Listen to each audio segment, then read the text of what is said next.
विवेकानंद को तालियां इसलिए मिली कि बाकी सब लेडीज एंड जेंटलमैन कह रहे थे। जब मैंने रिसर्च किया, मेरी लुई बर्ग नाम की महिला ने 6 ग्रंथ लिखे स्वामी विवेकानंद की विदेश यात्राओं के। Swami Vivekananda in the west new discoveries इस नाम से। वो मेरी लुई बर्ग ने शिकागो की उस धर्म सभा में उपस्थित जो श्रोतागण थे उसके प्रत्येक के साथ संपर्क किया, जो जीवित थे, जो जीवित नहीं थे उनके वंशजों के साथ, उनकी डायरिया खंगाली, उसके पूरे मिनट्स पढ़े। और उसके बाद में वो कहती है स्वामी विवेकानंद पहले व्यक्ति नहीं थे, चौथे व्यक्ति थे। उनसे पहले 3 लोगों ने ब्रदर्स एंड सिस्टर्स नाम का संबोधन किया था। श्रीलंका से एक बौद्ध साधु गए थे, धम्मपाल अंगीकारा, उन्होंने किया था। एक बौद्ध भिक्खु जापान से आए थे, उन्होंने भी यही बंधु और भगिनी वाला संबोधन किया था। और तीसरे प्रताप चंद्र मुजुमदार थे, जो भारत से ही गए थे, थियोसॉफिकल सोसाइटी के प्रतिनिधि थे, उन्होंने भी किया था। स्वामी विवेकानंद चौथे थे। उस सभागृह ने पहले 3 बार वो संबोधन सुना था, उसके बावजूद नाविन्य के कारण तालियां नहीं बजी थी 2.5 मिनट तक। उसके बावजूद 2.5 मिनट तक तालियां बजी, क्योंकि वहां खड़े हुए व्यक्ति के अंदर वह भातृत्व का, वह बंधुत्व का, वह अपनत्व का, वह आत्मीयता का, मेरा कोई है, इस प्रकार का बोध उस वाणी के माध्यम से श्रोताओं के साथ जुड़ा था। सुभाष चंद्र बोस बहुत जबरदस्त वक्ता थे, मुर्दे को जगा दिया उन्होंने। अपनी पूरी आजादी सेना युद्धबंदियों में से तैयार की थी। हारे हुए युद्धबंदियों के कैदियों के बीच में ऐसे प्राण फूंकते कि आजाद हिंद सेना की स्थापना हो जाए। वो सुभाष चंद्र बोस कहते आज स्वामी विवेकानंद जीवित होते तो उनके पैरों में मैं बैठा होता।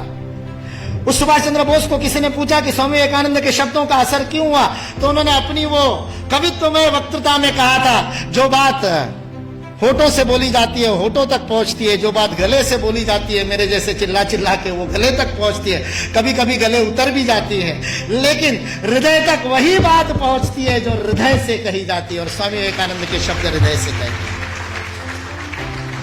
सारा 1.5 महीने का अपमान विष का प्राशन करने के बाद ये शिव वहां खड़ा होकर के कल्याण के मंत्र बोलता है और अमेरिका निवासियों को बहनों और भाइयों कह करके बोलता है, जिन अमेरिका वासियों ने उसको खाने के लिए नहीं दिया था, दर दर की ठोकरें खाने पर मजबूर कर दिया था, यू ब्लैक गेट आउट कह करके जिसका हर दरवाजे पर स्वागत हुआ था, 1.5 महीने तक अपमान सहने के बाद उस अपमान के विष को पी करके भारत का हिंदुत्व का सच्चा प्रतिनिधि जिसने गर्व से कहो हिंदू है, उस दिन 11 सितंबर को पहली बार बोला था कि मैं गर्व से कहता हूं कि उस हिंदुत्व का मैं प्रतिनिधि हूं। बस स्वामी विवेकानंद सच्चे अर्थ में प्रतिनिधित्व करता है और उस पूरे सभागार को ही नहीं, पूरी अमेरिका को अपने भातृत्व बोध से बोधित करता है। ये भारतीय संस्कृति की वैश्विक अवदान है, वसुधैव कुटुंबकम का भाव है। हमारे यहां किसी भी सामूहिक गतिविधि का सर्वोच्च आदर्श परिवार है। यदि आप अपने संस्था में परिवार का भाव स्थापित नहीं कर सके तो उस संस्था का नेतृत्व करने का आपको अधिकार नहीं है। यह भारत का बोध है।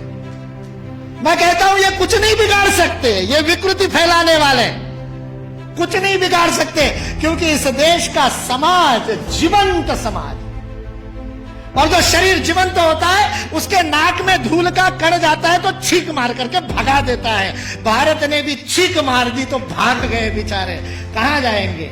और आज जिस बात के ऊपर हंसते थे उन सारी बातों को स्वीकार करने के लिए विश्व मजबूर है, विवश है। एंगस मेडिसन नाम के एक अर्थशास्त्री को काम दिया गया सन 2000 में।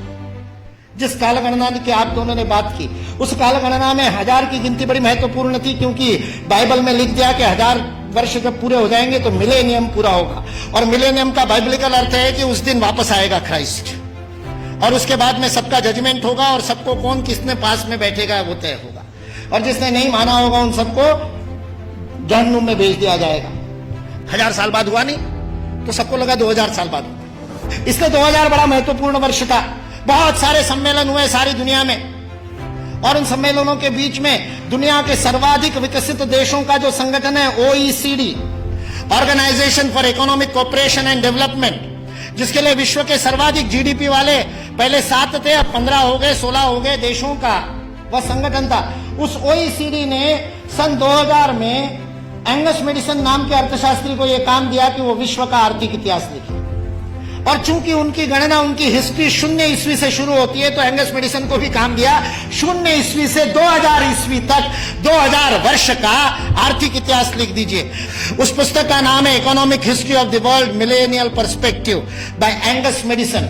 OECD.org इस वेबसाइट से आप डाउनलोड कर सकते हैं। 2000 वर्ष का आर्थिक इतिहास लिखा है एंगस मेडिसन ने। और वह एंगस मेडिसन कहता है कि पहले 1500 वर्ष 0 ईस्वी से लेकर के 1490 तक, 99 तक सारे विश्व के जीडीपी में लगभग 2/3 66% योगदान देने वाला देश कोई था तो वो भारत देश है।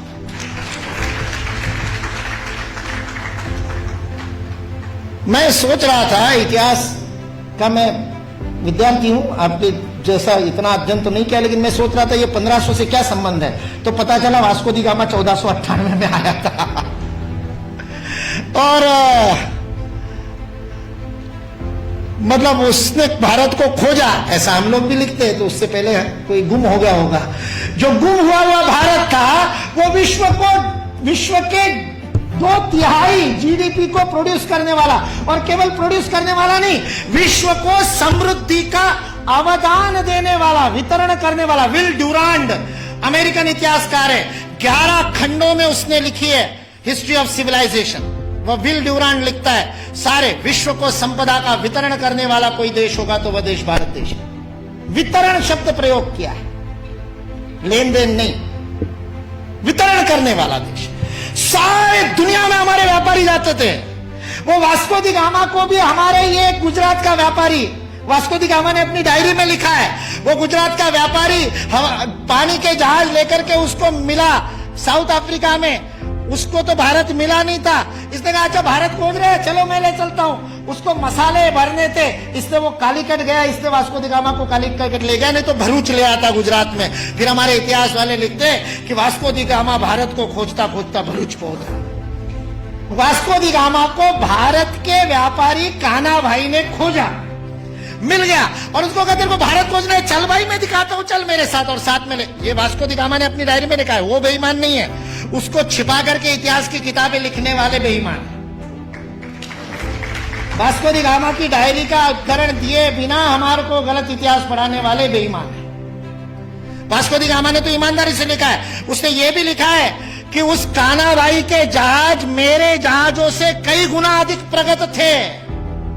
40 खेने वाले लगाने के बाद भी मेरे जहाज को उतनी गति नहीं थी जो उससे 3 गुना बड़े, 3 मंजिल वाला जिसके ऊपर डेक था, ऐसे जहाज को केवल 16 नाविक खेते थे। ऐसा कान्हा भाई का जहाज था। भारत की विज्ञान और तकनीकी की स्थिति अंग्रेज इस देश में आए तब सारे विश्व से अधिक उन्नत थी।